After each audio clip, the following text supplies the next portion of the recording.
ലോകം കണ്ട മുത്തശ്ശി വിടവാങ്ങി. കുണിഞ്ഞി പേണ്ടാനത്ത് അന്നക്കുട്ടി സൈമൺ 103-ാം വയസ്സിലാണ് യാത്രയായത്. 8 മക്കളും മക്കളുടെ മക്കളുമൊക്കെയായി 19 പേരുണ്ട് അന്നക്കുട്ടിയമ്മച്ചിക്ക്. 4 പ്രാവശ്യം റോമിന് പോയി, ജർമ്മനിയിലും പോയി പലതവണ.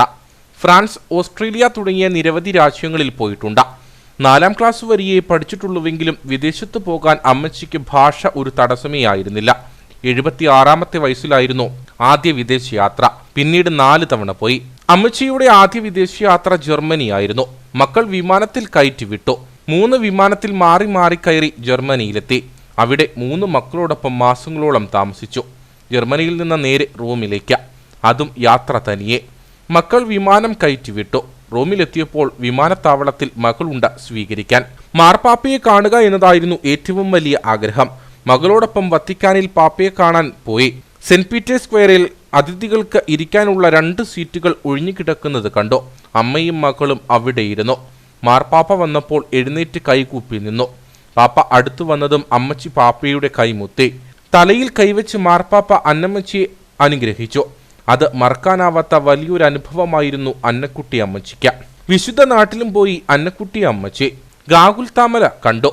യേശുവിന്റെ കുരിശിന്റെ ചുവട്ടിൽ മുട്ടുകുത്തി നിന്ന് പ്രാർത്ഥിച്ചു. 4 പ്രാവശ്യം വിശുദ്ധ നാട് സന്ദർശിച്ചു. മാതാവ് പ്രത്യക്ഷപ്പെട്ട ലൂർദിലെ മാതാവിന്റെ പള്ളിയിലും പോയി. ഫ്രാൻസിലേക്കുള്ള വഴിയിൽ കൊച്ചുത്രേസ്യ പുണ്യവതിയുടെ വീട്ടിലും കയറി പ്രാർത്ഥിച്ചു. അങ്ങനെ ആഗ്രഹങ്ങളെല്ലാം സാധിച്ചാണ് അന്നമ്മച്ചി ഈ ഭൂമിയിൽ നിന്നും മടങ്ങുന്നത്. 95-ാമത്തെ വയസ്സിൽ ഒരു സിനിമയിലും അഭിനയിച്ചു അന്നമ്മച്ചി. വിനീത് ശ്രീനിവാസൻ നായകനായ എബിയിൽ, സുരാജ് വെഞ്ഞാറമൂടിന്റെ അമ്മയായിട്ട്. സിനിമയ്ക്ക് മുമ്പ് അന്നക്കുട്ടി അമ്മച്ചി പരസ്യത്തിലും അഭിനയിച്ചിട്ടുണ്ട്.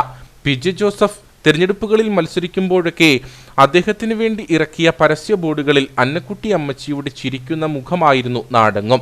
ചില രോഗങ്ങൾക്ക് മരുന്നുകളും ഉണ്ടായിരുന്നു അന്നക്കുട്ടി അമ്മച്ചിയുടെ പക്കൽ.